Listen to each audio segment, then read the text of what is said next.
Hoy vamos a meternos de lleno en una de las historias más increíbles del siglo XX. Vamos a ver cómo un país, Alemania, acabó partido en dos, viviendo de espaldas durante décadas. Es una pregunta potente, ¿a que sí?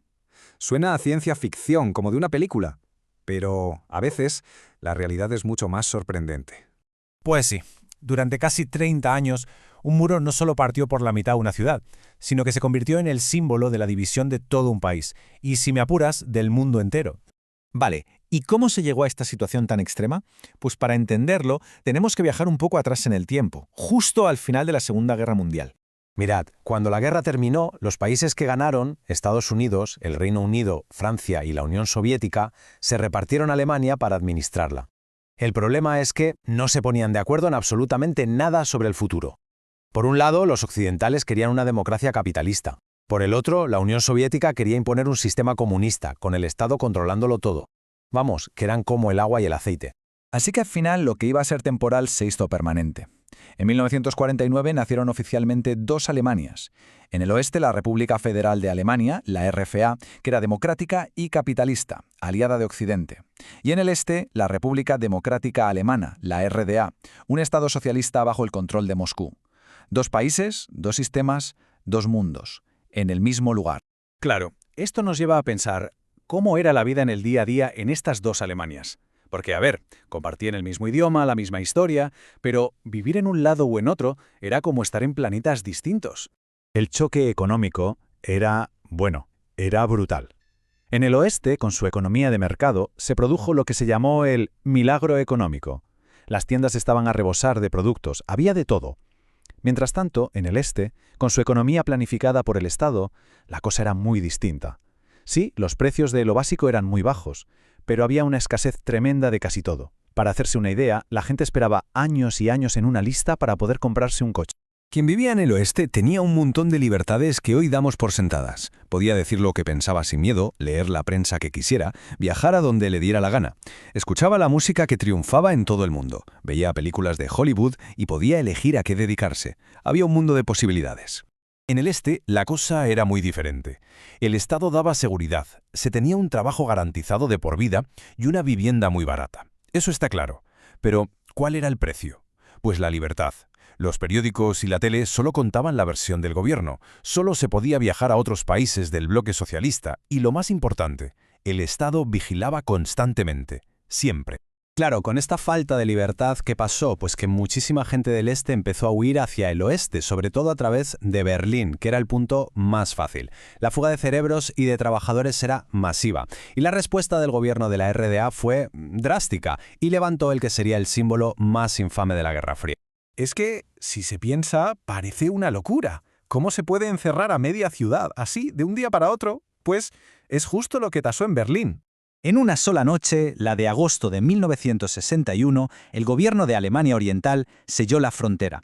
El objetivo era frenar esa sangría de gente que se iba. Y de repente, familias, amigos, parejas quedaron separados, de un día para otro, sin previo aviso. Y no fue algo que apareciera de golpe, fue un proceso. Primero cerraron los pasos fronterizos, después pusieron vallas de alambre de espino, y poco a poco ese alambre se fue convirtiendo en un muro de hormigón. Al final era una auténtica fortaleza, torres de vigilancia, focos y guardias armados con órdenes de disparar a matar a cualquiera que intentara cruzar. Una cicatriz de hormigón en plena ciudad. Claro, para mantener un control tan bestia, el régimen de la RDA necesitaba una herramienta muy poderosa. Y esa herramienta era la Stasi, era la policía secreta del Estado, y su única misión era vigilar a la población para apastar cualquier tipo de oposición o crítica. Pero lo más terrorífico de la Stasi no eran solo sus agentes oficiales, era su gigantesca red de informantes. Hablamos de gente normal, de ciudadanos de a pie que espiaban a sus vecinos, a sus compañeros de trabajo e incluso a su propia familia. Esto generó un clima de desconfianza total, en el que nadie se atrevía a hablar con libertad porque no sabía quién le podía estar escuchando. Pero ya se sabe, ningún sistema que se basa en el miedo puede aguantar para siempre. Y a finales de los años 80, todo el edificio de Alemania Oriental empezó a mostrar unas grietas muy serias. Fue una especie de tormenta perfecta. Por un lado, la economía no daba más de sí, estaba obsoleta y había muchísima deuda. La gente estaba ya muy cansada de la escasez y de que no hubiera libertades. Y un punto clave, la Unión Soviética, que era su gran apoyo, estaba en pleno proceso de cambio y dejó claro que ya no iba a sostener al régimen por la fuerza. Así que la gente perdió el miedo y empezó a salir a la calle a protestar, de forma pacífica, pidiendo un cambio.